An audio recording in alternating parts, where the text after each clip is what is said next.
श्री सच्चिदानंद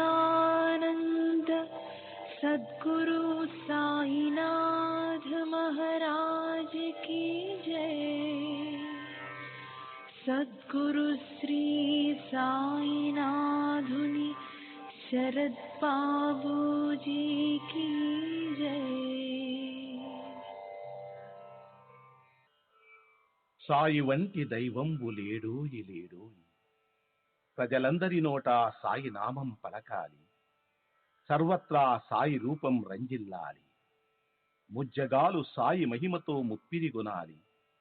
సాయి పదరవళులు మన హృదయ కుహరంలోని నిశ్శబ్ద నిశీధిలో ప్రతిధ్వనించాలి. ప్రణవనాద వీచికల్లా సాయి జ్ఞాన సౌరభాలు సర్వత్రా వ్యాపించాలి. ఆ సుజ్ఞాన సౌరభాల ఆస్వాదనలో మన మనసులు మత్తెక్కాలి. సాయి ప్రేమామృత ధారలు అంతటా నిరంతరం వర్షించాలి. ఆ ప్రేమామృత ధారలలో తడుస్తూ, ఆ జ్ఞాన సౌరభాల మత్తులో ఆనందంగా నర్తిస్తూ సాయి వంటి దైవంబు లేడోయి లేడోయి అని అందరూ ఏకకంఠంతో గానం చేయాలి. అదే నా ఆశ, ఆశయం, ఆకాంక్ష. అదొక మధుర స్వప్నం. ఆ స్వప్న సాఫల్యం కోసం శ్రీ సాయినాథుని అనన్య ప్రేమతో, ఆర్ద్రతతో ప్రార్థించటమే మనం చేయగలిగింది, చేయవలసింది. Shri Babuji.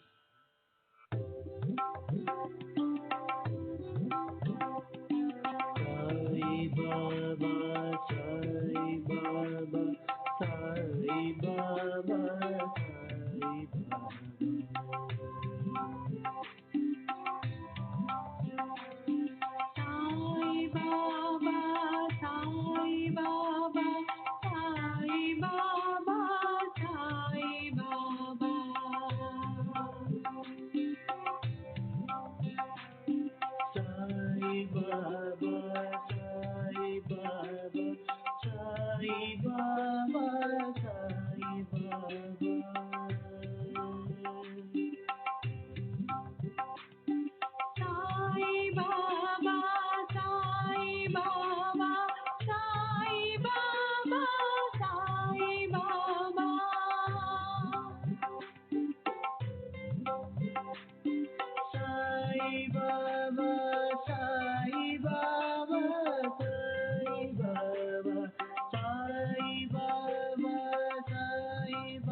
Baba, Sai Baba, Sai Baba, Sai Baba.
Sai Baba, Sai Baba, Sai Baba,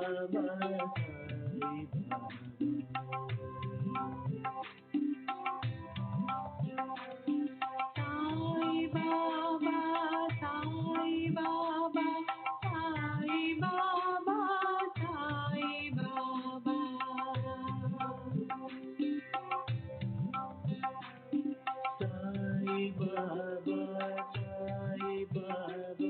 Sai Baba, Sai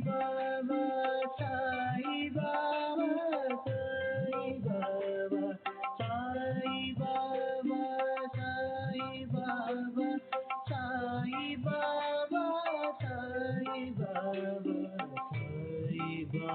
Baba,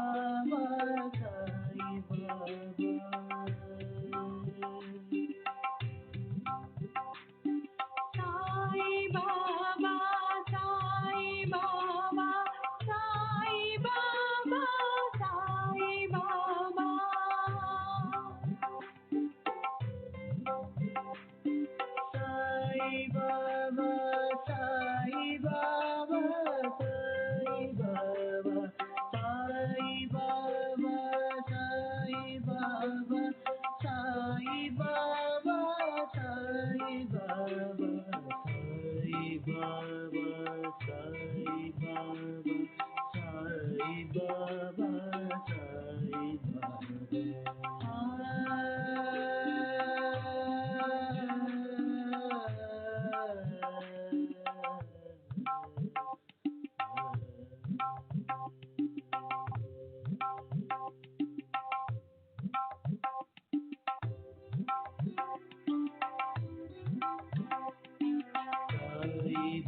Baba, Sai Baba,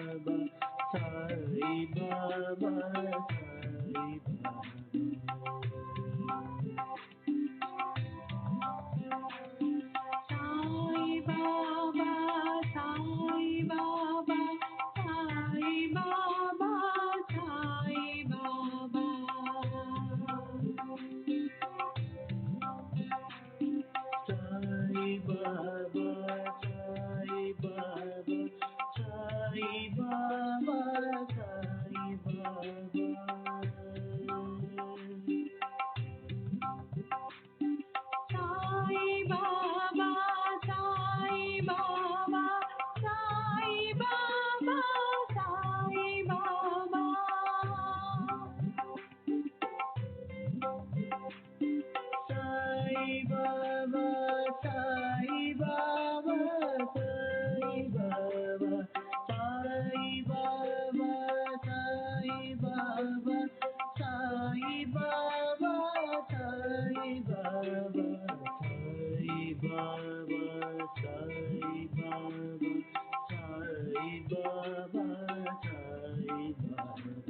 Sai Baba, Sai Baba.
सच्चिदानंद सद्गुरु साईनाथ महाराज की जय। सद्गुरु श्री साईनाथुनि शरद बाबूजी की जय।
श्री सच्चिदानंद सद्गुरु साईनाथ महाराज की जय।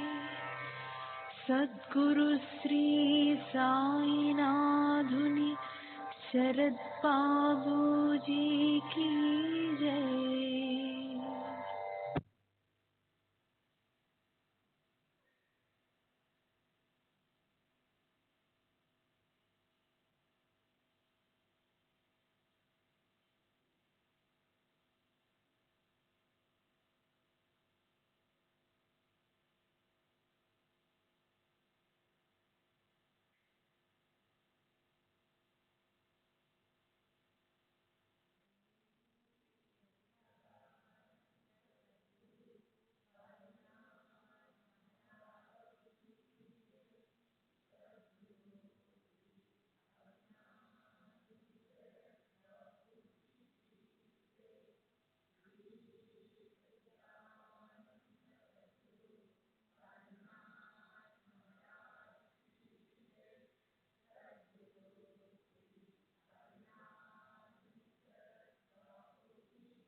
श्री सच्चिदानंद सद्गुरु साईनाथ महाराज की जय। सद्गुरु श्री साईनाथ शरद बाबू जी की जय। శ్రీ సాయి భక్త అనుభవ సంహిత దాసగణు మహారాజ్ నిన్నటి తరువాయి.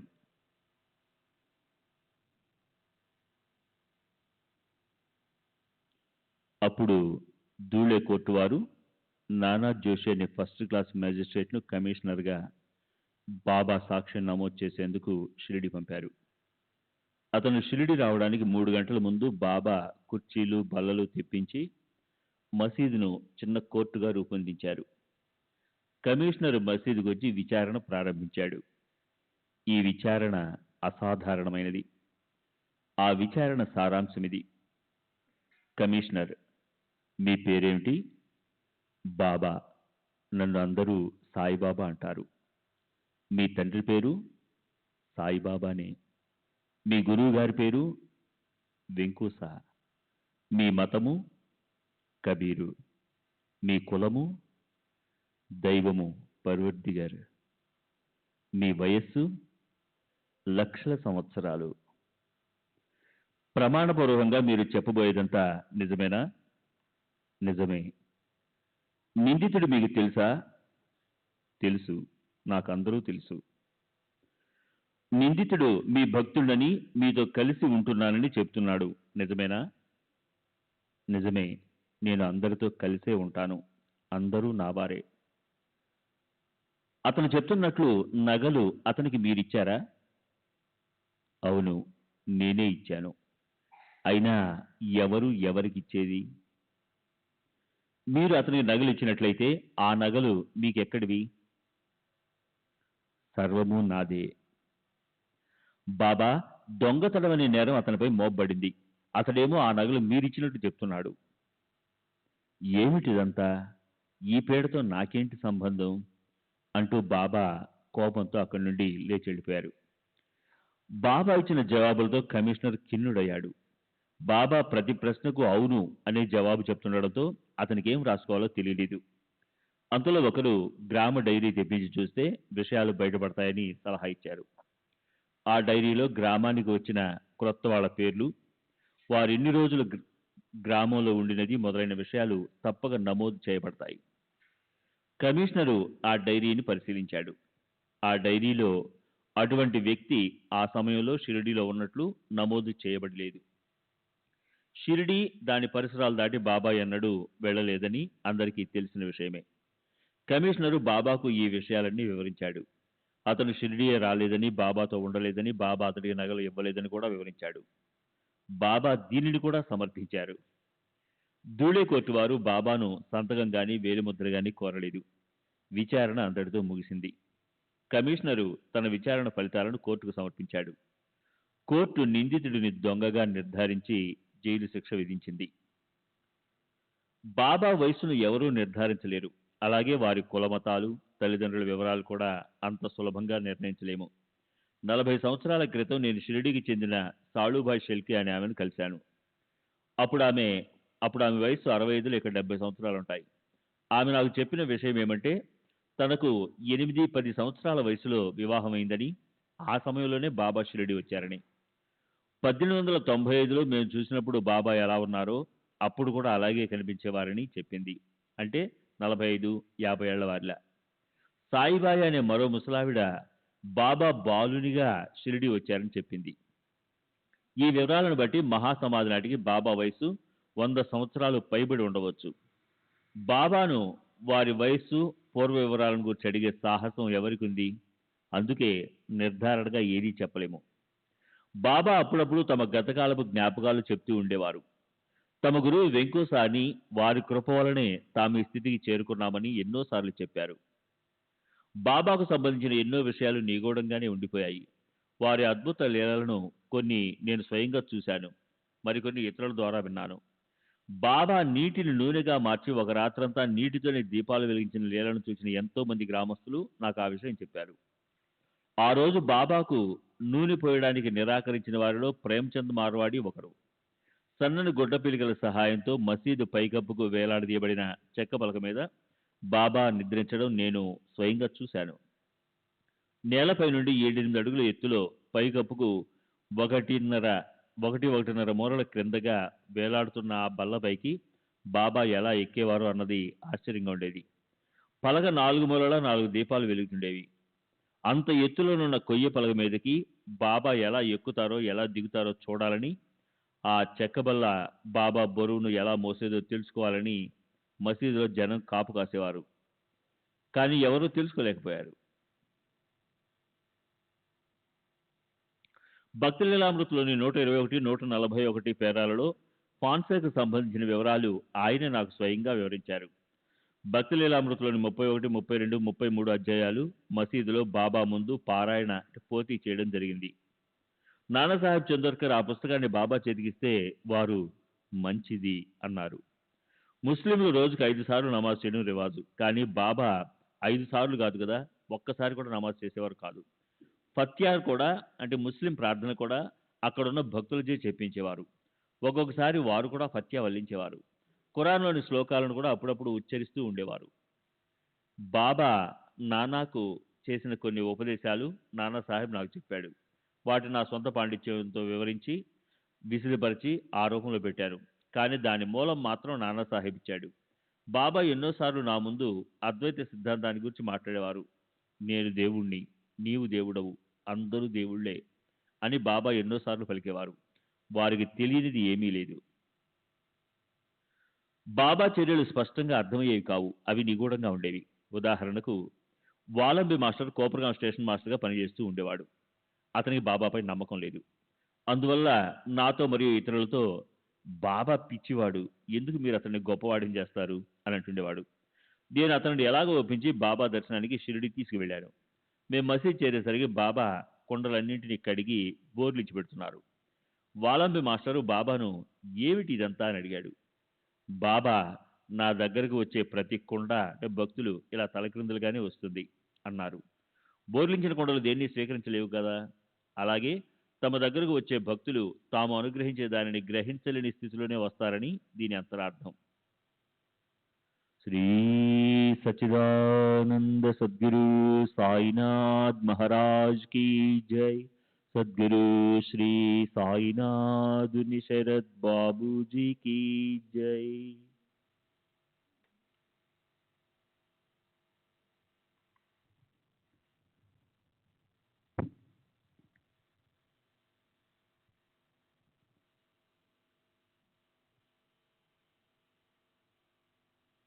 పద్దెనిమిది 98-99 ప్రాంతంలో కానాబిల్ అనే క్రూరుడైన గజదొంగ ఉండేవాడు.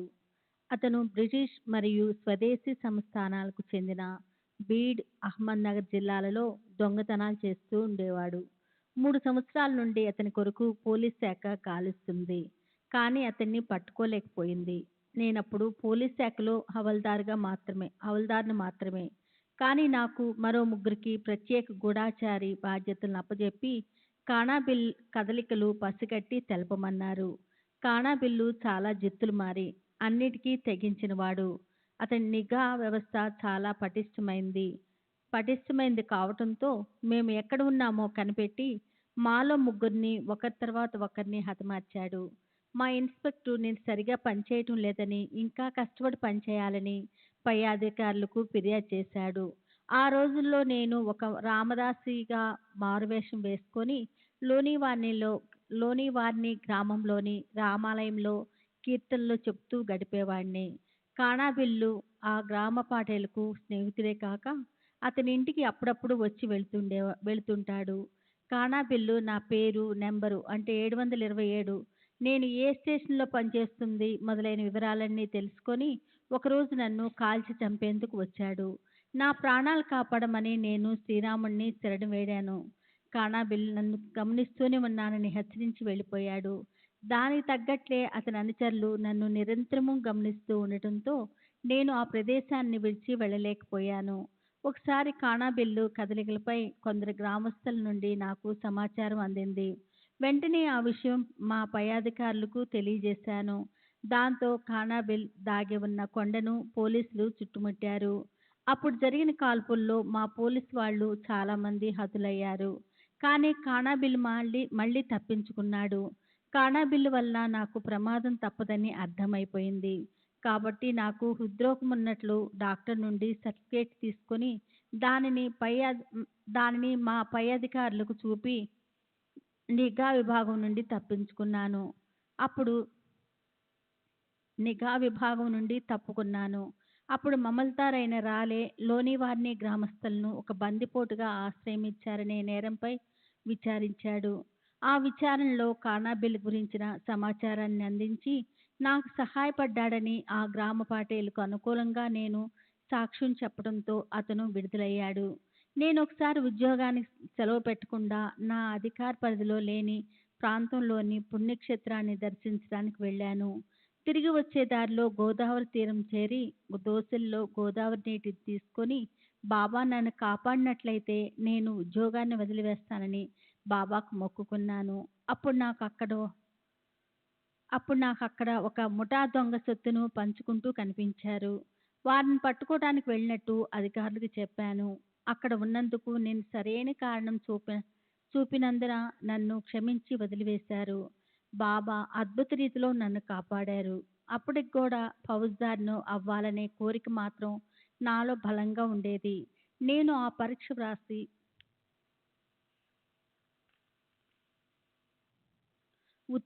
ఉత్తీర్ణై తగిన అర్హత కూడా సంపాదించాను. బాబా నాకు ఒక ఫౌజ్దార్ ప్రమోషన్ రాదని చెప్పారు. ఒకసారి నన్ను వేరొక చోటుకు బదిలీ చేశారు. ఆ చోటుకు షిరిడీ మీదుగానే వెళ్ళాలి. కానీ నేను ఉద్యోగంలో కొనసాగటాన్ని బాబా అనుమతించరు. కాబట్టి నేను బాబాకు కనిపించదలుచుకోలేదు. అందువల్ల షిరిడీ వెలుపల నుండే రహదారిలో గుర్రంపై వెళ్తున్నాను. గ్రామంలో మసీదు ఉన్న మసీదు వైపుకు కూడా తల తిప్పి చూడకుండా విధివశాత్తు జరిగిందో బాబా సంకల్పానుసారమో జరిగిందో తెలియదు కానీ బాబా అదే సమయంలో లెండి తోట నుండి రహదారిపైకి వచ్చారు. నేను గుర్రం దిగి వారికి పాదాభివందనం చేశాను. బాబా నన్ను మసీద్కు వెళ్ళమన్నారు. మసీదులో బాబా గను దోసిల్లో గోదావరి నీటిని ముంచుకొని ప్రమాణం చేసింది ఎవరు అని అడిగారు. నేను దానివల్ల నష్టమేముంది, నేను ఎలాగో ఉద్యోగానికి రాజీనామా చేస్తాను కదా అన్నాను. బాబా మళ్ళీ పరిస్థితులు అనుకూలంగా ఉన్నంతకాలం నీవు నా మాట వినవు అన్నారు. ఒకసారి నా తప్పేమీ లేకుండానే నేను ఒక సంగటి స్థితిలో పడ్డాను. ఒక నేరస్తుడు ప్రభుత్వానికి కట్టవలసిన జరిమానా మొత్తము 32 రూపాయలు వసూలు చేసి నా పరిధిలో ఉన్న పోలీస్ స్టేషన్కి పంపాడు. నేనప్పుడు స్టేషన్లో లేను. నా క్రింద ఉద్యోగి దానిని ప్రభుత్వానికి జమ చేయకుండా కాజేశాడు. నేరస్తుడు విడుదల కాకపోవడంతో ఫిర్యాదు మోపబడి కేసు విచారణకు వచ్చింది. నన్ను సస్పెండ్ చేశారు. నాకు శిక్ష పడటం ఖాయమని తేలిపోయింది.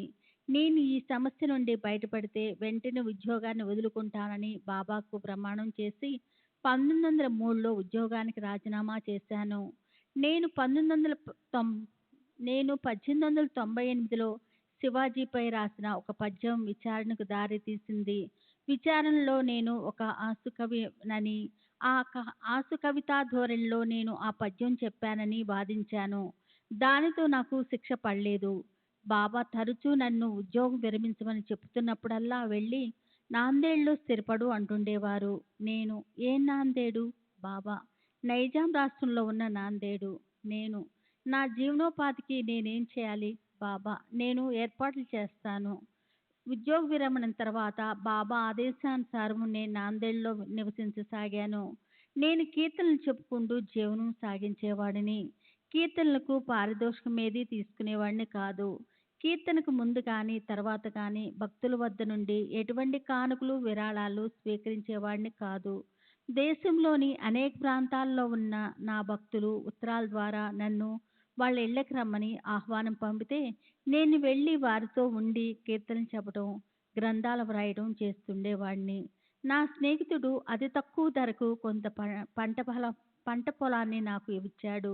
నేను ఒంటరివాడిని కాబట్టి నా అవసరాలు చాలా తక్కువ. అందువల్ల ఈ పొలం మీద వచ్చేదే నా జీవనోపాధికి సరిపోయేది. బాబా ఎందరో భక్తులకు డబ్బు ఇచ్చేవారు. నాకు మహల్సాపతికి మాత్రం డబ్బు ఇచ్చేవారు కాదు. డబ్బు కన్నా విలువైన ఆధ్యాత్మిక లబ్ధిని చేకూర్చారు. బాబా ఎన్నో విధాలుగా తమ పట్ల నాకు విశ్వాసాన్ని ఏర్పరిచి దాన్ని దృఢపరిచారు. నాకు ఎన్నో విలువైన పాఠాలను, అమూల్యమైన అనుభవాలను ప్రసాదించారు. శ్రీ సచ్చిదానంద సద్గురు సాయినాథ్ మహారాజ్ కీ జై. సద్గురు శ్రీ సాయినాథుని శరత్ బాబూజీ కీ జై. లోకమాన్య తిలక్ షిరిడీ వచ్చి వెళ్ళిన తర్వాత అంటే 1915-17 ప్రాంతంలో ఆదాయపు పన్ను శాఖ వారి దృష్టి షిరిడీ సంస్థానంపై పడింది. బాబా ఆదాయాన్ని అంచనా వేయడానికి ఒక అధికారి షిరిడీ వచ్చాడు.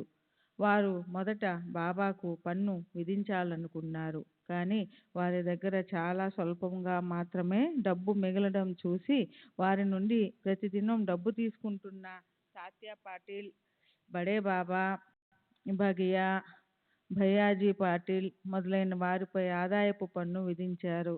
నేను ఒకసారి పూరీ యాత్రకు బయలుదేరాను. దారిలో తెంబేస్వామి అంటే వాసుదేవానంద సరస్వతి అను సాధువును కలిశాను. వారు నాకు పరిచితులే. వారు నన్ను షిరిడీ వెళ్తున్నావా అని అడిగారు. నేను అవునని చెప్పి కొన్ని నెలల తరువాత వెళ్తానని బదులు చెప్పాను. అప్పుడు వారు నాకొక టెంకాయను ఇచ్చి దానిని వారి కానుకగా బాబాకు సమర్పించమని కోరారు. నేను దానిని నా సంచిలో భద్రపరిచాను. కానీ తదుపరి ప్రయాణాలలో నా తోటి వారు దానిని పగలగొట్టి తినేశారు. తరువాత నేను షిరిడీ వెళ్ళి బాబాను దర్శించినప్పుడు దొంగ బడవా, నా సోదరుడు ఇచ్చిన టెంకాయ ఏది అని అడిగారు. బేరే అను భక్తుడు దారి దోపిడి నుండి తప్పించుకున్న ఉదాంతం నాకు స్వయంగా తెలుసు. ఆ సంఘటన జరిగినప్పుడు నేను కూడా అతనితో టాంగాలో ఉన్నాను. భక్తి సారామృతిలో దానిని నేను ప్రస్తావించాను. ఒక మహాశివరాత్రి నాడు నేను షిరిడీలో ఉన్నాను. షిరిడీకి 3 మైళ్ళ దూరంలోనున్న సింగాబా వద్ద గంగా స్నానం చేయాలని సంకల్పించాను. మేగుడు బాబాను అభిషేకించడానికి ప్రతిదినం గోదావరి నుండి నీటిని తెచ్చేవాడు. కానీ నేను గోదావరికి వెళ్ళడానికి బాబా అనుమతించలేదు. గంగ ఇక్కడే నా పాదాల చెంత ఉంది, వెళ్ళకు అన్నారు. ఇది నన్ను బాధించింది. బాబా నారాయణుడని, నారాయణుని పాదాల నుండే గంగ ప్రవహిస్తుందని నాకు తెలుసు. కానీ ప్రత్యక్షంగా గంగలో స్నానం చేయడం వలన కలిగే అనుభూతి కేవలం ఒక రేఖ మాత్రంగా ఉన్న నమ్మకం ద్వారా కలగదు కదా అని చింతించసాగాను. నా మనస్తత్వం ఎరిగిన బాబా తమ పాదాల చెంతకు రమ్మని పిలిచి చేయి పట్టమన్నారు. బాబా 2 పాదాల నుండి సన్నటి నీటిధార నా చేతిలోనికి ప్రవహించసాగింది. స్వేద బిందువులు కాదు, కొన్ని నిమిషాలకు నా చెయ్యి నిండింది. అద్భుతం! పవిత్ర గంగను బాబా నా చేతిలోనికి తెప్పించారు. ఆ నీటిని నా తలపై చల్లుకున్నాను, కానీ త్రాగలేదు. ఇవే కాదు, ప్రతిదినం మసీదులో ఆరతి తర్వాత ఇచ్చే బాబా పాదతీర్థాన్ని కూడా నేను తాగేవాణ్ణి కాదు. ఒకసారి ఈ విషయాన్ని జోగు బాబాకు ఫిర్యాదు చేశాడు. నేను నా నమ్మకాలను, సాంప్రదాయాలను అనుసరించి పాటించడంలో తప్పు లేదని, నా విషయంలో జోగును కలుగజేసుకోవద్దని బాబా చెప్పారు. అలా అని బాబా అన్ని సందర్భాలలోనూ ఆచారాలను గౌరవించేవారు కాదు. నా ఆచారం ప్రకారం ఉల్లిపాయను తినేవాడిని కాదు. ఉల్లితో చేసిన ఏ పదార్థాన్ని ముట్టుకునేవాడిని కాదు. కానీ బాబాకు ఉల్లి అంటే మక్కువ. వారి భోజనంలో ఉల్లిపాయ లేకపోవడం అనేది చాలా అరుదు. ఒకరోజు బాబా నన్ను ఉల్లి పులగం అంటే పితల చేసి కొంత తమకు సమర్పించి నన్ను కూడా తినమన్నారు. నేను అలాగే పులగం చేసి బాబా దగ్గరకు తీసుకువెళ్ళాను. బాబా, నువ్వు తిన్నావా అని అడిగారు. నేను తిన్నానని బదులు చెప్పాను. ఏ పదార్థాన్నైనా వేలుతో తాకి దాన్ని గడ్డానికి అంటించుకొని గడ్డం నుండి కింద పెదవి వరకు తీసుకువెళితే ఆ పదార్థాన్ని తిన్నట్లవుతుందని నేను అలాగే చేసి చేతులు ముఖం కడుక్కున్నాను. కానీ బాబాకు నేను చేసిన యుక్తి తెలుసు. బాబాకు తెలియనిది ఏముంది? బాబా అతను తినకుండా కేవలం వేలతో తాకి ఆ వేలుని తన గడ్డానికి అంటించుకొని తిన్నట్లు నటించాడు అని చెప్పి నేను చేసినట్లుగా చేసి చూపించారు. తరువాత నన్ను తప్పక ఉల్లి తినమన్నారు. ఉల్లిని మనం రోజు భోజనంలో చేసుకోవడం ద్వారా అది ఎంతో మంచి చేస్తుంది అన్నారు. కానీ ఘాటైన వాసన కలిగి ఉండడం వలన తామస గుణం పెంపొందింప చేయడం వలన ఆచారపరంగా ఉల్లి నిషిద్ధం. ఉల్లిని అరిగించుకునే శక్తి, తామస గుణాన్ని జయించగలిగే శక్తి ఉంటే ఉల్లి చెడు చేయదని మేలు చేస్తుందని బాబా చెప్పారు. అందువలన బాబా సశరీరులుగా ఉన్నంతకాలం ఏకాదశి రోజుల్లో తప్ప నేను షిరిడీలో ఉల్లి తినేవాడిని. ఒక్కొక్కసారి నేను పండరి మొదలైన పుణ్యక్షేత్రాలకు వెళ్ళాలి అనుకున్నప్పుడు బాబా ఏదో ఒకటి చేసి నన్ను యాత్రలకు వెళ్లకుండా చేసేవారు. ప్రతి సంవత్సరం భాద్రపద ఆశ్వయుజ మాసాలలో ముఖ్యంగా ఆశ్వయుజ ఏకాదశి రోజు పండరిలో తప్పక గడిపేవాడిని. 1916లో నానాసాహెబ్ చందోర్కర్ను మన్మాడ్లో కలిశాను. భాద్రపద మాసం మొదలవుతుండడంతో నేను పండరిపురం వెళ్తున్నానని చెప్పాను. కానీ నానా నన్ను షిరిడీ తీసుకెళ్ళాడు. బాబా నన్ను అక్కడ ఒక వారం పాటు సప్తాహనం కీర్తన నిర్వహించమని చెప్పారు. నేను మొదటిసారిగా కీర్తనలు చెప్పడం నానాసాహెబ్ ప్రోద్బలంతో షిరిడీలోని బాబా సంస్థానంలో ప్రారంభించాను. మొదట నేను కీర్తనాకారులు మామూలుగా ధరించే పద్ధతిలో ఆడంబరమైన దుస్తులు ధరించి మెరిసిపోతూ హరికథ చెప్పడానికి సిద్ధమయ్యాను. నానాసాహెబ్ దగ్గర మంచి తలపాగా, కుచ్చులు అరువు తీసుకొని మరీ ధరించాను. బాబా నన్ను చూసి వెంటనే ఆక్షేపించి ఆ ఆడంబరమైన దుస్తులను తీసి పారేయమన్నారు. అప్పటి నుండి నేను సాంప్రదాయబద్ధంగా ధోవతి మాత్రమే ధరించి కీర్తనలు చేసేవాడిని. ఈ విధంగా నన్ను షిరిడీలో 1 నెల రోజుల పైనే ఉంచేశారు. భాద్రపదం వెళ్ళి ఆశ్వయుజం వచ్చింది. కనీసం ఆశ్వయుజంలోనైనా పండరి వెళ్లకుండా షిరిడీలోనే గడపవలసి వస్తుందని చిరాకు పడసాగాను. నాన్న నన్ను ఇంకా షిరిడీలోనే ఉంచుదామని అనుకున్నాడు. దేవుని దగ్గరకు అంటే పండరిపురం వెళ్లకుండా అడ్డుకునే ఈయన అంటే బాబా గురువెలా అవుతాడు అని మనసులోనే అనుకోసాగాను. బాబా నా మనసుని చదివి వెంటనే పండరి వెళ్ళిపోమ్మని నన్ను ఆదేశించారు. నానాసాహెబ్ను కూడా అడ్డుపడవద్దని చెప్పారు. నేను సంతోషంగా పండరి వెళ్ళి ఆశ్వయుజంలో అక్కడ గడిపాను. బాబా కొన్నిసార్లు నా ఆధ్యాత్మికపరమైన కోరికలను కూడా తీర్చేవారు కారు. నామదేవుడు మొదలైన వారికి లభ్యమైనట్లు నాకు కూడా నేను కొలిచే దైవం యొక్క సాక్షాత్కారం ఇప్పించమని బాబాను ఎన్నోసార్లు ప్రార్థించాను. బాబా ప్రతిసారి ఆగు ఆగు అనేవారు. చివరకు 1916వ సంవత్సరంలో అనుకుంటా నేను బాబా వద్దకు వెళ్ళి, బాబా మీరు చాలా కాలంగా నా కోరికను దాటవేస్తున్నారు, నాకెప్పుడు సాక్షాత్కారం అనుగ్రహిస్తారు అని అడిగాను. అప్పుడు బాబా, ఇప్పుడు నన్ను చూస్తున్నావు కదా, ఇదే సాక్షాత్కారం, నేనే భగవంతుణ్ణి అన్నాను. ఇలాంటిదేదో చెప్పి నన్ను మభ్యపెడతారని నాకు తెలుసు. మీరిచ్చిన జవాబుతో నేను సంతృప్తి చెందలేను అంటూ నా ప్రారబ్ధంలో సాక్షాత్కారం పొందే భాగ్యం లేదని, సత్పురుషులు కూడా ఈ విధిని మార్చలేరేమో అని సరిపెట్టుకున్నాను. శ్రీ సచ్చిదానంద సద్గురు సాయినాథ్ మహారాజ్ की जय। सद्गुरु श्री साईनाथ सुनिशर బాబూజీకి జై. బాబా మహాసమాధి చెందిన తర్వాత నేను ఎందరో సాధు సత్పురుషులను దర్శించాను. ఎవరు నాకు సంతృప్తినివ్వలేదు. కానీ ఒకరు మాత్రం నన్ను ఎంతో ప్రభావితం చేశారు. 1919 నాందేడ్లో సమీపంలో ఒక గుట్టపై విరాగి అయిన ఒక బ్రహ్మచారి ఉండటం గమనించాను. అతను ఏ విషయాలు పట్టించుకునేవాడు కాదు. నేను నా భార్య యొక్క శ్రాద్ధ కర్మలు జరిపించేటప్పుడు మొదటిసారిగా అతన్ని చూశాను. అతని పట్ల తీవ్రమైన ఆకర్షితుడనై అతని దర్శనం చేసుకుందామని అతని వద్దకు వెళ్ళాను. అతను నాకు దర్శనం ఇవ్వడానికి ఇష్టపడనట్లు మరోవైపు తిరిగాడు. ఇలా 3 సార్లు జరిగింది. నేను చాలా నిరాశ చెందాను. నిరాశపడ్డాను అని చెప్పటం కంటే చిన్నబుచ్చుకున్నానని చెప్పాలి. పోనీ అతని భిక్ష ఇచ్చి కాస్త పుణ్యమైనా దక్కించుకుందామని తలచి ఒక మనిషి చేత భోజనం పంపాను. అతను నేను పంపిన భోజనాన్ని స్వీకరించినట్టు తెలుసుకొని ఆశ్చర్యపోయాను. దాంతో కాస్త ధైర్యం తెచ్చుకొని మరలా అతని ముందుకు వెళ్ళి, తమరు నాకెందుకు దర్శనం నిరాకరిస్తున్నారు అని అడిగాను. అతను, నీవు కీర్తనాకారుడు అని చెప్పుకుంటున్నావు, మరి నీ అహంకారాన్ని విడిచిపెట్టవా? నేను, లేదు, కానీ ప్రతి ఒక్కరికి అహంకారం ఉండటం సహజమే కదా. అతను, నాకు ఆహారం పంపేటప్పుడు నువ్వు భోజనం పెడుతున్నావనే అహం నీలో లేదా? అహంకారి, అహంకారం అనేది సాత్వికము, రాజసము, తామసము అని 3 రకాలుగా ఉంటుంది. మనం చేసే ప్రతి పనిలోనూ ఏదో ఒకటి ఇమిడి ఉంటుంది. వారిలో చెరువు చేసేది విడిచిపెట్టాలని నా అభిప్రాయం. అతని అభిప్రాయం అందుకు భిన్నంగా ఉంది. నా అహంకారాన్ని సంపూర్ణంగా వేయాలనుకుంటున్నాడు. అతను నా మనసు చదువుతున్నాడు. అతని శక్తి నిదర్శనంగా కొన్ని ఉదాహరణలు ఇచ్చాడు.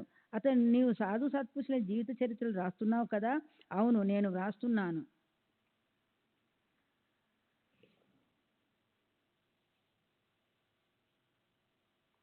ఆరు రోజుల క్రితం నేను వ్రాసిన శ్లోకంలోని కొన్ని పంక్తులను అతను అచ్చుగుద్దినట్టు వర్ణించాడు. అప్పటికి అవి ప్రచురించబడలేదు. అతని అంతర్యామిత్వానికి నేను ముగ్ధుడనయ్యాను. అతను మళ్ళీ ఇలా ప్రశ్నించాడు. అతను, నీవు బాబా పాదాల నుండి గంగా నీరు లభించింది కదా? నేను, అవును. అతను, ఆ నీటిని ఏం చేశావు? నేను నా తలపై చల్లుకున్నాను. అతను, ఆ నీటిని నీవు త్రాగలేదు. ఎందుచేతంటే నీవు బ్రాహ్మణుడవని ఆ నీరు త్రాగితే అపవిత్ర అవుతాడని తలచావు. నీకు అంత అహంకారం నీలో గమనించావా? అతను తత్వము, అతీత శక్తులు చూసి ప్రతిదినం అతన్ని దర్శించి రాత్రిళ్ళు 3-4 గంటలు అతన్ని వద్దన గడపసాగాను. నా మీద సదభిప్రాయం ఉండి నా వద్ద వచ్చే కొందరికి ఆ బ్రహ్మచారిపై నుంచి మంచి అభిప్రాయం లేదు. వారిలో బీకే అసలు పేరే లేదు అని అతను నన్ను ఈ విషయంపై వివిధ రకాలుగా ప్రశ్నించసాగాడు. ఆ బ్రహ్మచారి గొప్ప శక్తులు కలవాడని, అతను ఇతరుల మనసును చదవగలడని అన్నాను. బీకే నా మాటలు విశ్వసించకపోవడంతో నేను అతనిని బ్రహ్మచారి వద్దకు తీసుకువెళ్ళి అతని అపనమ్మకాన్ని గురించి బ్రహ్మచారితో చెప్పాను. అప్పుడు ఆసక్తికరమైన సంభాషణ జరిగింది. బ్రహ్మ నాతో, ఏంటి కోతిని ప్రదర్శించినట్టు నన్ను అందరికీ ప్రదర్శించదలిచావా? నేను, నా ఉద్దేశం అది కాదు. అతడు మిమ్మల్ని నమ్మడం లేదు. బ్రహ్మ బీకేతో, నీ గురించి కొన్ని వాస్తవాలు చెప్పమంటావా? బీకే, చెప్పండి. బ్రహ్మ, నీకొక స్త్రీతో, ఆమె పేరు కూడా చెప్పాడు, అక్రమ సంబంధం ఉంది కదా? బీకే, లేదు. బ్రహ్మ, చాలా కాలం నుండి ఆమె నిన్ను పోషిస్తుంది కదా? బీకే, లేదు. అప్పుడు బ్రహ్మచారి తమ మాటలోని నిజాన్ని, తన శక్తులను నిరూపించేందుకు ఈ విధంగా అన్నారు. బ్రహ్మ, నీ జేబులో ఏముందో చెప్పమంటావా? బీకే, చెప్పండి.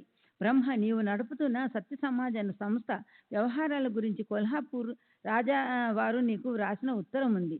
ఆ ఉత్తరాన్ని తీసి మహారాజ్కు, అంటే నాకు ఇవ్వు. బీకే ఉత్తరాన్ని తీసి నా చేతిలో పెట్టాడు. బ్రహ్మచారి ఆ ఉత్తరంలోని వాక్యాలన్నీ అక్షరం పొల్లుపోకుండా ఉన్నది ఉన్నట్టుగా చెప్పాడు. దీనిని బట్టి అంతకుముందు స్త్రీ గురించి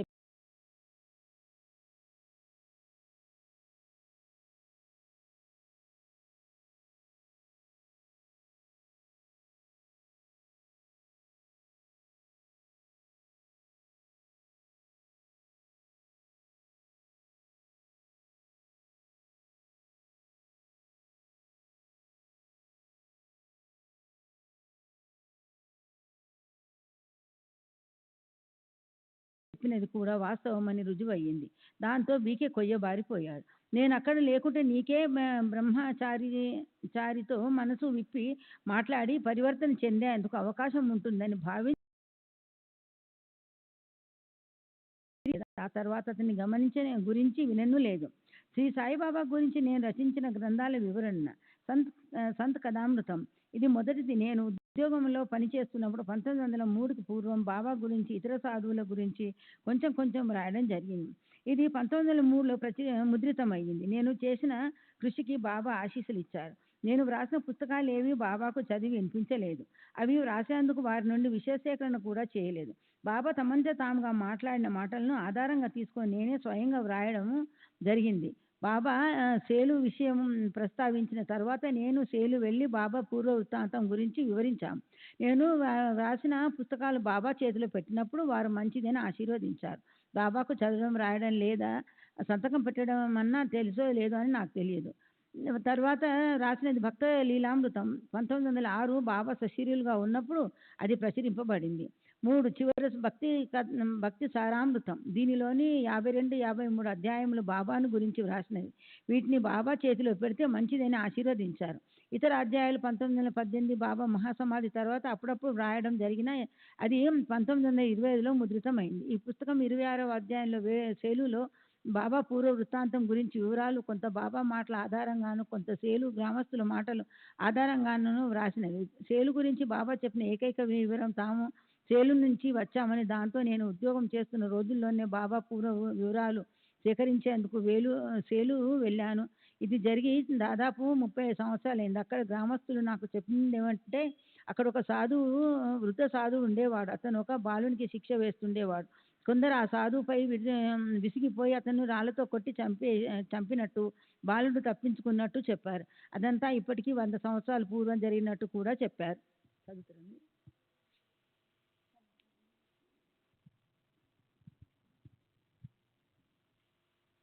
శ్రీ సచ్చిదానంద సద్గురు సాయినాథ్ మహారాజ్ की जय। सद्गुरु श्री సాయినాథుని శరత్ బాబూజీ की जय। శ్రీ సాయిబాబా దగ్గర ఒక ఇటుకరాయి ఉండేది. వారు దానిని రాత్రిళ్ళు తలగడగా ఉపయోగించేవారు. బాబా స్మృతి చిహ్నంగా అది ఇప్పటికీ షిరిడీలోనే ఉంది. ఆ ఇటుకరాయి తమ గురుదేవులు తమకు ప్రసాదించారని, తమ గురువు పేరు వెంకూసా అని బాబా నాకు చెప్పారు. ఈ విషయం చెప్పేటప్పుడు చాందోర్కర్ కూడా అక్కడ ఉన్నాడు. ఈ విషయాలు సాయిబాబా చాందోర్కర్కు బోధించినట్లు నేను రాసినది కల్పితం. నా గ్రంథంలో నా పేరు ప్రముఖంగా ఉదహరించడం ఇష్టం లేక చాందోర్కర్ పేరు రాశాను. 53వ అధ్యాయంలో చాందోర్కర్ను గూర్చి నేను రాసిన వివరాలు చాందోర్కర్ నాకు చెప్పినవి కావు. చాందోర్కర్ తనకు బాబాతో గల అనుభవాలను డైరీలో రాసుకున్నాడా లేదా అన్న విషయం నాకు తెలియదు. రతన్జీ వాడియాకు సంబంధించిన ఒక చిన్న అనుభవాన్ని చెబుతాను. ఒకసారి నన్ను అతను తేనేటి విందుకు ఆహ్వానించాడు. అప్పుడు నాందేడు మౌలవీ కూడా అక్కడికి వచ్చాడు. బాదం, పిస్తా మొదలగు రుచికరమైన పదార్థాలు ఎన్నో వడ్డించబడ్డాయి. వాటి విలువ 3-4 రూపాయలు ఉంటుంది. తరువాత రతన్జీ షిరిడీ వెళ్ళాడు. బాబా తమకు అంతకు మునిపే 3 రూపాయల 12 అణాలు అందాయని, మిగిలిన రూపాయి 4 అణాలు మాత్రం ఇవ్వమని చెప్పారు. అతడు అలాగే ఇచ్చి తిరిగి వచ్చి జరిగిందంతా చెప్పి, బాబా అంతకు ముందే డబ్బులు స్వీకరించానని చెప్పడంలోని ఆంతర్యం ఏమిటని ఆశ్చర్యపోయాడు. అంతకుముందు ఒక సాయంత్రం మౌలీకిచ్చిన అల్పాహారం ఇందులో ఖరీదైన మొత్తం ఎంతో తన జమా ఖర్చు చిట్టాలో చూడమని నేను చెప్పాను. అతను లెక్కలు చూస్తే విందుకు సరిగ్గా బాబా చెప్పిన విధంగా 3 రూపాయల 12 అణాలు ఖర్చయినట్లు రాయబడి ఉంది. ఇదే వాస్తవం. ఈ లీల గురించి భక్తి సారామృతిలో ప్రస్తావించినదంతా దీనికి వివరణే. ఆ పుస్తకంలో ఉదహరించినది బాబా గురువు సమాధి. మేము మొదట చూసినప్పుడు మాకు సమాధి కనపడలేదు. నేల చదునుగా ఉండి దాని అడుగున సమాధి ఉండేది. వేప చెట్టు కింద ఉన్న సమాధి చుట్టూ అరుగు, దానికి మెట్లు సాటే సాహెబ్ కట్టించాడు.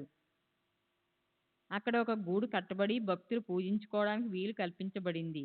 నేను మొట్టమొదటి సాయిబాబా దగ్గరకు నానాసాహెబ్ చాందోర్కర్తో కలిసి వెళ్ళింది కేవలం నానాసాహెబ్ను ప్రసన్నం చేసుకునేందుకు మాత్రమే. అప్పుడు నాకు సాయిబాబాపై భక్తి గౌరవాలు కానీ, ప్రత్యేకంగా వారిని దర్శించాలనే కోరిక కానీ లేదు. ఎలాంటి ప్రాపంచిక ఆధ్యాత్మిక కోరికలను ఆశించి కూడా వెళ్ళలేదు.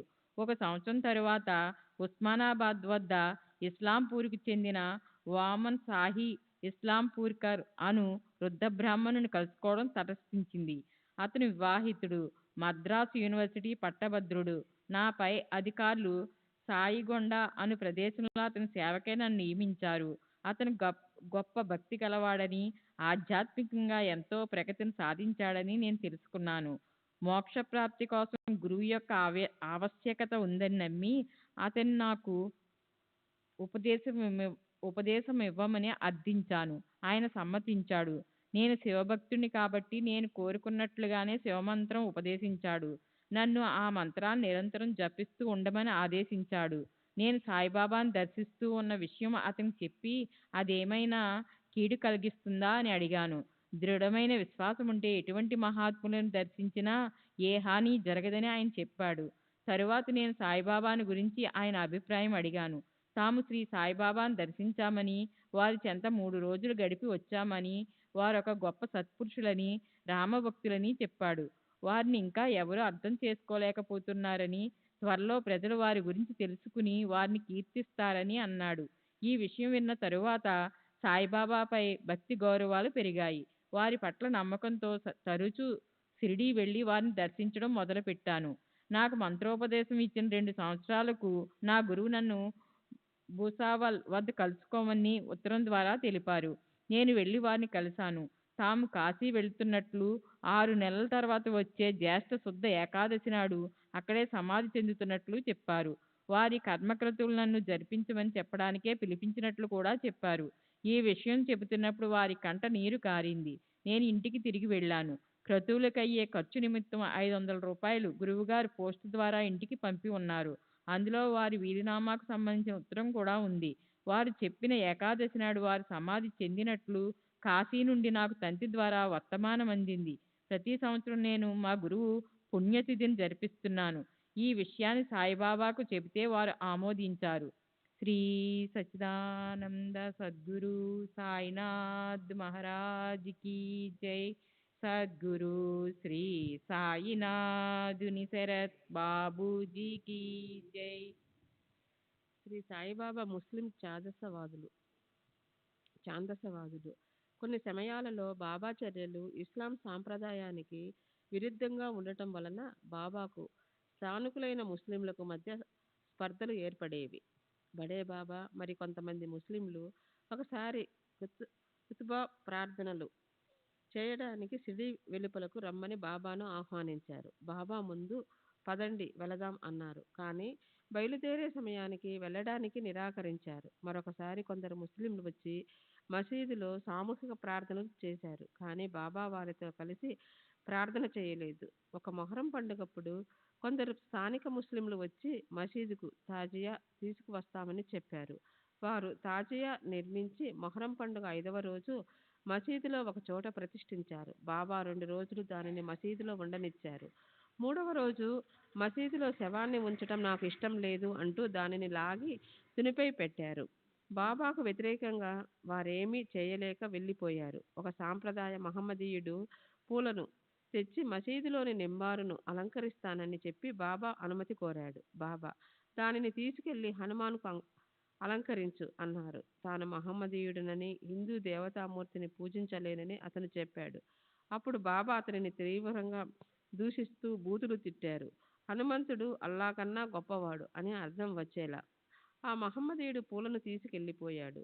బాబాకు హనుమంతునిపై ఉన్న గౌరవ భావం. చావడిలో అరుగుపై ఒక మూల చిన్న హనుమాన్ విగ్రహం ఉండేది.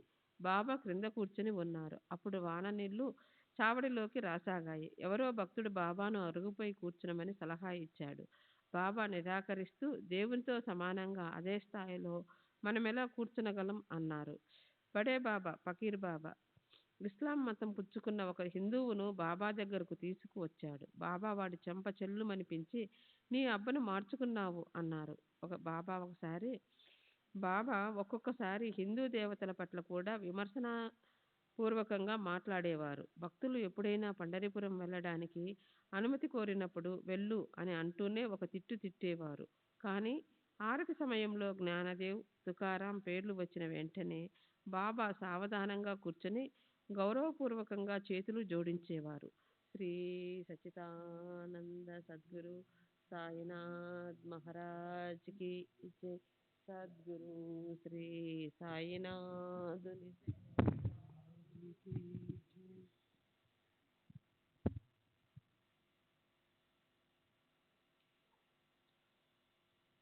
బాబాకు అద్వైత సిద్ధాంతం పట్ల ఉన్న అభిప్రాయాన్ని అర్థం చేసుకోవడం చాలా కష్టం. వారు స్పష్టంగా ఏది చెప్పేవారు కాదు. నేనే భగవంతుణ్ణి అని ఒకసారి, భగవంతుడు అందరిలో ఉన్నాడు అని మరొకసారి పలికేవారు. కానీ బాబా మూర్తీభవించిన అద్వైతవాది అని చెప్పవచ్చు. బాబా ఎప్పుడూ నిశ్చల స్థితిలో ఉండేవారు. వారి చుట్టూ ఏం జరిగినా పట్టించుకునేవారు కాదు.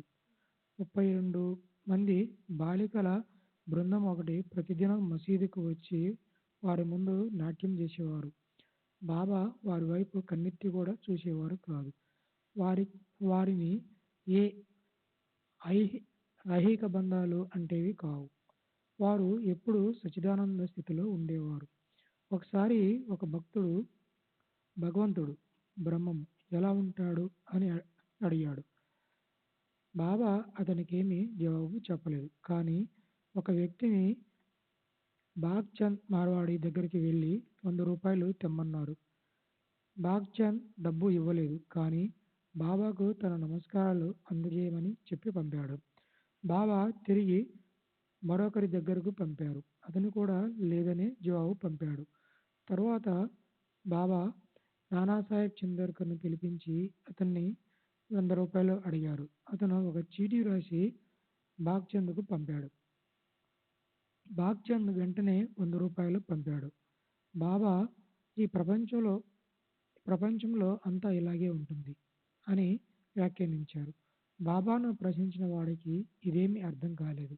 అతను నా దగ్గరకు వచ్చి బాబా తను అడిగిన ప్రశ్నకు జవాబు ఎందుకు చెప్పలేదని అడిగాడు. నేను అతనికి బాబా దక్షిణ అడగడం, దానికి లభించిన స్పందనే అతని ప్రశ్నకు సమాధానమని వివరించాను. ఇతరులు అడిగితే బాగ్చంద్ మరవాడి డబ్బు ఇవ్వలేదు. నానా అడిగిన వెంటనే డబ్బు పంపించాడు.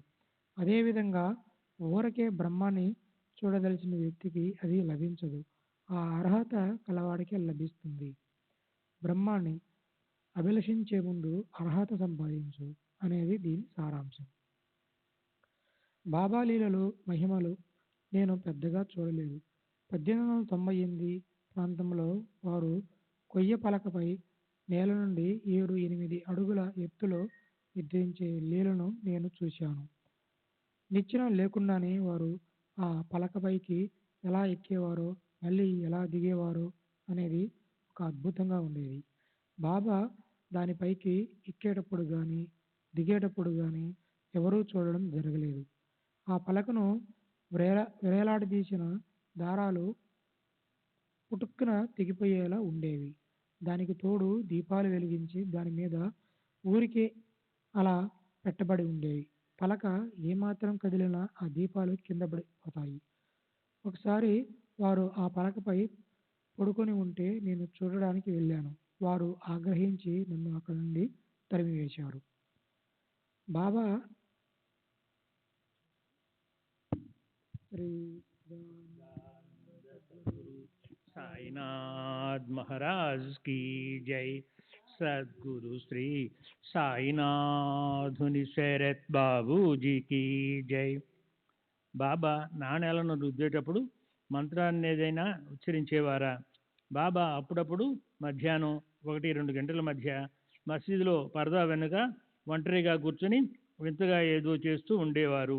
గుడ్డతో కట్టిన ఒక మూటను విప్పి అందులోంచి 10-15 పాత నాణేలను బయటికి తీసేవారు. వాటిలో అర్ధణ, అణ, బేడ, పావల, ₹1 రూపాయి మొదలైన నాణేలు ఉండేవి. ఒక్కొక్క నాణ్యాన్ని తమ చేతిలోనికి తీసుకొని వేళ్లతో వాటిని మృదువుగా రుద్దేవారు. అప్పుడు మంత్రం ఏదైనా పఠిస్తుండేవారో లేదో తెలియదు. కానీ ఇది నానాది, ఇది బాపూది, ఇది కాకాది అంటుండేవారు. ఈ నాణ్యాలన్నీ బాగా అరిగిపోయి సన్నగా ఉండేవి. ఎవరైనా వస్తున్నట్లు కనిపిస్తే వెంటనే వాటిని మూటలో కట్టి దాచేవారు. బాబా వాచ వేల కొద్ది ప్రవచనాలు చేశారు. వాటిలో కొన్ని చెబుతాను. ఒకసారి బాబా నేను పుణతంబాలో ఉన్నప్పుడు 2 వర్గాల మధ్య గొడవ జరిగింది. వాళ్ళు ఎందుకు పొట్లాడుకున్నారు అని నేను ఆశ్చర్యపోయాను. వారి వద్ద ఒక కుండ నిండా నాణ్యాలు ఉన్నాయి. ఈ సంపద గురించే వారు గొడవ పడుతున్నారు. నేను చప్పుడు చేయకుండా ఆ నాణ్యాల కుండను తీసుకెళ్ళాను. వాళ్ళు సంపద మాయమవడం చూసి దుఃఖించసాగారు. నాలో నేను ఇలా అనుకున్నాను, నేనెవరు? ఈ సంపద ఏమిటి? ఎవరిది సంపద? ఈ సంపదల కోసం పోట్లాటలు గొడవలు దేనికి? ఈ కుండ నాది, నేను ఈ కుండను చెందినవాడిని అన్నారు. మరోసారి నేను పుట్టినప్పుడు నా తల్లి తనకు కుమారుడు కలిగినందుకు ఎంతో సంబరపడింది. ఆమె ప్రవర్తన చూసి నేను ఆశ్చర్యపోయాను. ఆమె నన్ను కన్నదెప్పుడు? నేను అసలు పుట్టానా? ఇంతకు ముందు మాత్రం నేను లేనా? ఎందుకు ఆమె అలా సంతోషిస్తుంది అని అన్నారు. ఒకసారి షిరిడీలో ఒక భక్తుడు సీరా తయారు చేశాడు. అప్పుడు బాబా నాతో అతను సీరా ఇచ్చాడా అని అడిగారు. నాకు అతనికి మధ్య మనస్పర్ధలు ఉన్నాయని, అందువలన నాకు అతను సీరా ఇవ్వలేదని బాబాకు చెప్పాను. అప్పుడు బాబా, ఎవరు ఎవరికి ఏమిస్తారు? ఈ సీరా ఏమిటి? దానిని తినేది ఎవరు? అతను నీ విరోధి అని అనకు. ఎవరు ఎవరికి విరోధి?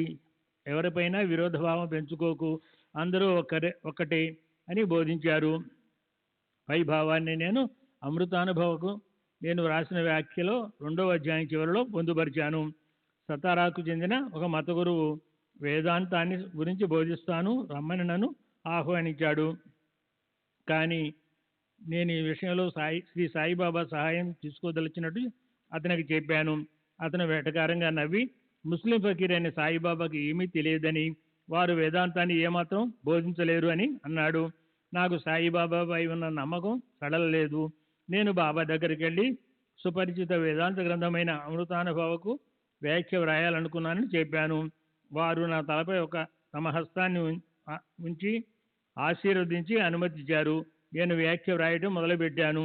అప్పుడప్పుడు బాబా పలికిన ప్రవచనాల నుండి కొత్త కొత్త సాదృశ్యాలతో ఉపమానాలతో ఉదహరిస్తూ వ్యాఖ్య విజయవంతంగా వ్రాయగలిగాను. ఇవేగాక ఎన్నో కీర్తనలను, స్తోత్రాలను, శ్లోకాలను వ్రాయగలిగాను. భక్తి సారామృతలోని 63వ అధ్యాయంలో 333వ పేజీలో నానాజీ శ్లోకంతో పాటు నా రచనల వివరాలు కూడా పేర్కొనబడి ఉన్నాయి. సాయిబాబా అప్పుడప్పుడు ముసల్మానీ గీతాలను పాడుతూ ఉండేవారు. ఆ గీతాల భావం ఏమిటో నాకు అర్థమయ్యేది కాదు. శ్రీ సచిదానంద సద్గురు సాయినాథ్ మహారాజ్ కీ జై. సద్గురు శరత్ బాబూజీకి జై. మే 1936 దత్తాత్రేయ దామోదర్ రస్నే ఉరఫ్ నానాసాహెబ్ రస్నే, దౌలత్ షా, వయసు 40 సంవత్సరాలు. తండ్రి దామోదర్, అన్న సవాల్ రస్నే, రవివార్ పేట, పూనా. మా నాన్న ఎంతో కాలం నుండి శ్రీ సాయిబాబా భక్తులు. నానాసాహెబ్ చందోల్కర్ బాబా వద్దకు వెళ్ళిన సమయంలోనే వీరు కూడా షిరిడీ వెళ్ళి బాబాను దర్శించారు. అప్పటికి మా నాన్నకు సంతానం లేదు. సంతానాన్ని ఆశించి బాబాను దర్శించారు. 1895 సంవత్సరం ప్రాంతంలో ఒక భక్తుడు బాబాకు పుట్టెడు గోవా మామిడి పళ్ళను బుట్టెడు గోవా మామిడి పండ్లను కానుకగా పంపాడు. బాబా వాటిలో 6 పండ్లు విడిగా ఉంచి మిగతావి అందరికీ పంచారు. విడివిడిగా ఉంచిన 6 పండ్లు కూడా పంచమని భక్తులు అడిగారు. అవి దామ్య కోసము ఉంచామని బాబా చెప్పారు. బాబా మా నాన్నను దామ్య అని పిలిచేవారు. భక్తులు దామ్య ఇక్కడ లేడు కదా అన్నారు.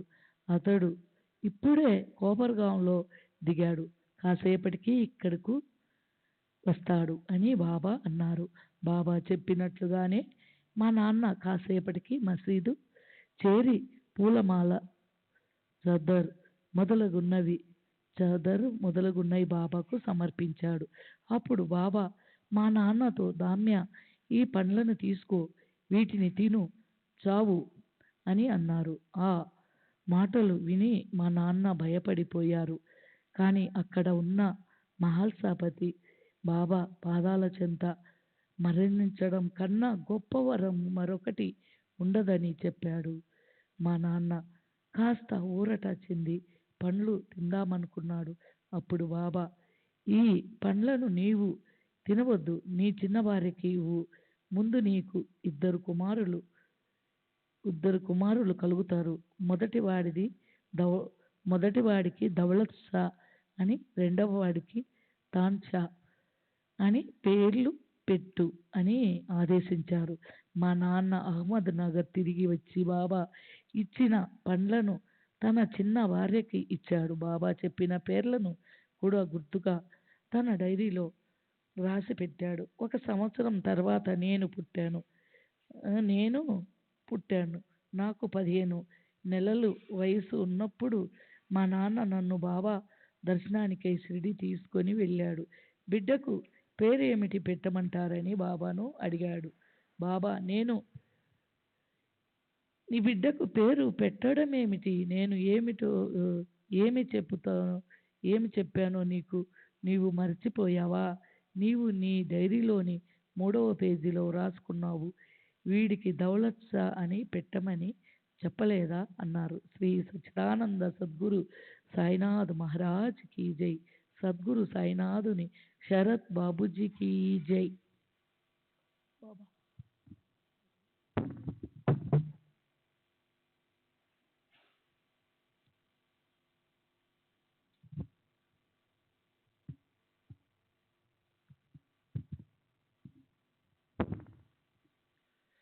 నాకు 5 సంవత్సరాలప్పుడు పుట్టు వెంట్రుకలు తీయించి అక్షరాభ్యాసం చేయించాలని తలచి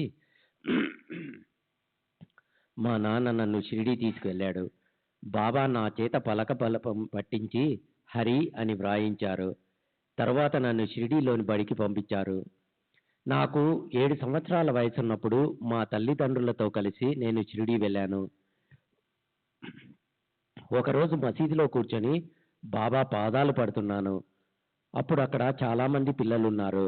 బాబా వాళ్ళకి స్వయంగా మిఠాయిలు పంచుతున్నారు. నా దృష్టి అటువైపు మళ్ళింది.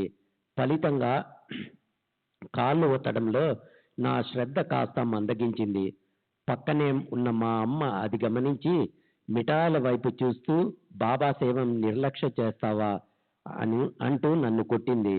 వెంటనే బాబా కోపంతో, ఏ ముసలి, పిల్లవాడిని ఎందుకు కొట్టావు అని కసురుకున్నారు.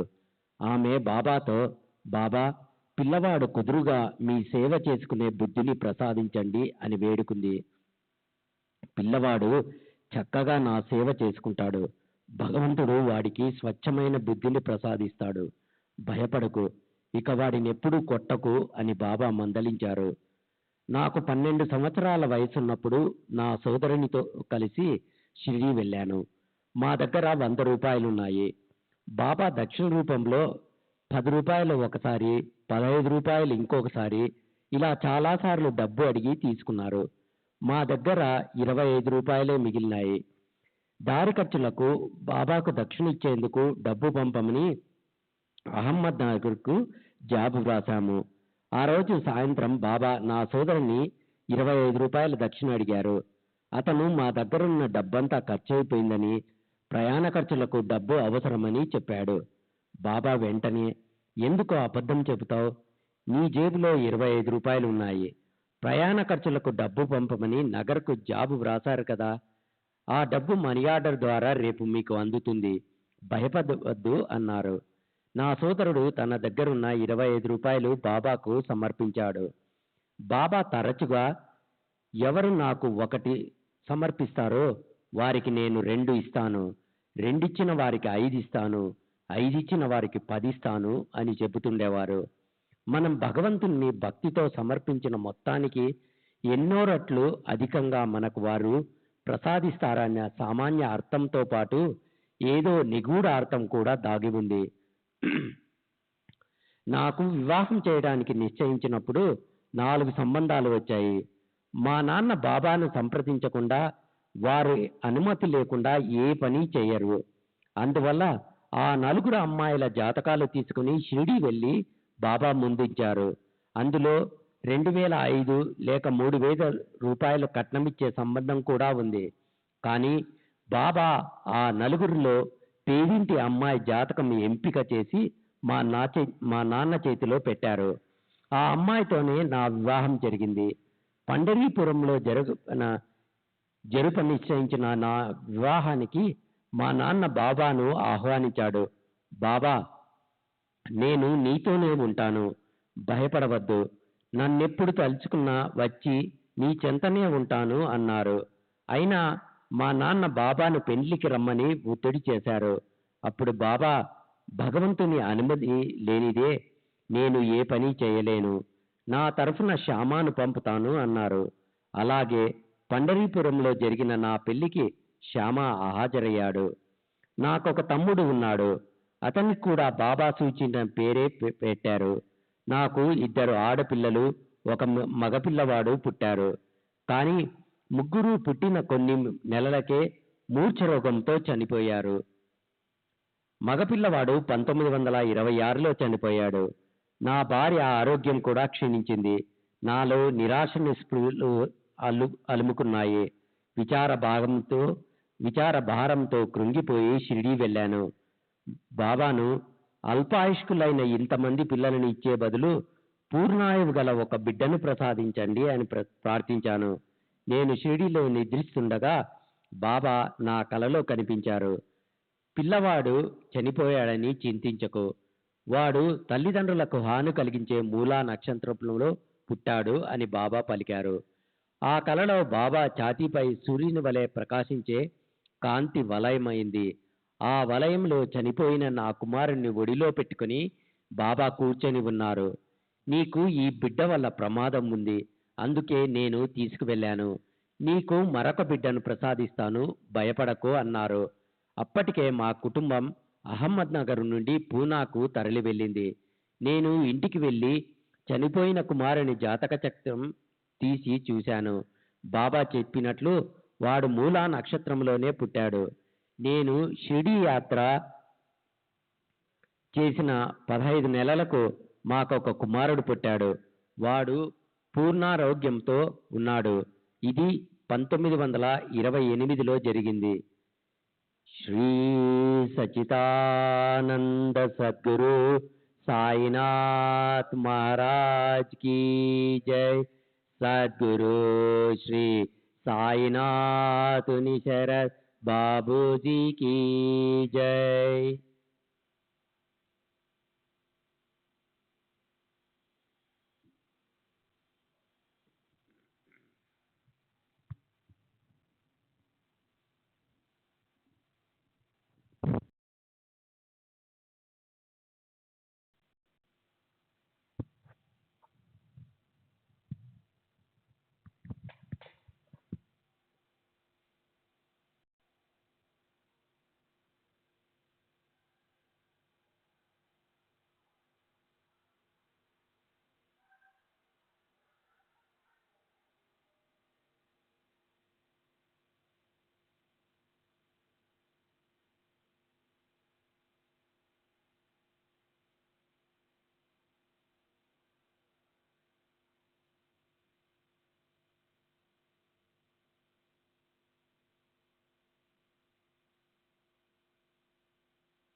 श्री सच्चिदानंद सद्गुरु साईनाथ महाराज की जय. श्री साईनाथ शरद बाबूजी की जय. साई रहम नजर करना, बच्चों का पालन करना, साई रहम नजर करना, बच्चों का पालन करना। जाना तुमने जगत पसारा, सब ही झूठ जमाना। जाना तुमने जगत पसारा, सब ही झूठ जमाना। साई रहम नजर करना, बच्चों का पालन करना। साई रहम नजर करना, बच्चों का पालन करना। मैं अंधा हूँ बंदा पुकार, मुझसे पद दिखलाना। मैं अंधा हूँ बंदा पुकार, मुझसे पद दिखलाना। साई रहम नजर करना, बच्चों का पालन करना। साई रहम नजर करना, बच्चों का पालन करना। दास गण कहे अब क्या बोलूं, थक गई मेरी रसना। दास गण कहे अब क्या बोलूं, थक गई मेरी रसना। साई रहम नजर करना, बच्चों का पालन करना। साई रहम नजर करना, बच्चों का पालन करना। रहम नजर करो अब मोरे साई, तुम बिना नहीं मुझे माँ बाप भाई। रहम नजर करो मैं अंधा हूँ बंदा तुम्हारा। मैं अंधा हूँ बंदा तुम्हारा। मैं ना जानू, मैं ना जानू, मैं ना जानू। अल्लाह इला नजर करो, रहमो नजर करो अब मोरे साई। तुम बिना नहीं मुझे माँ बाप भाई। रहमो नजर करो, काली जमाना मैंने गमाया। काली जमाना मैंने गमाया। साथी आकर का, साथी आकर का, साथी आकर का, तुम बिना कोई। रहमो नजर करो, रहमो नजर करो अब मोरे साई। तुम बिना नहीं मुझे माँ बाप भाई। रहमो नजर करो, अपने मस्जिद का झाड़ू गणो है। अपने मस्जिद का झाड़ू गणो है। मालिक हमारे, मालिक हमारे, मालिक हमारे, तुम बाबा साई।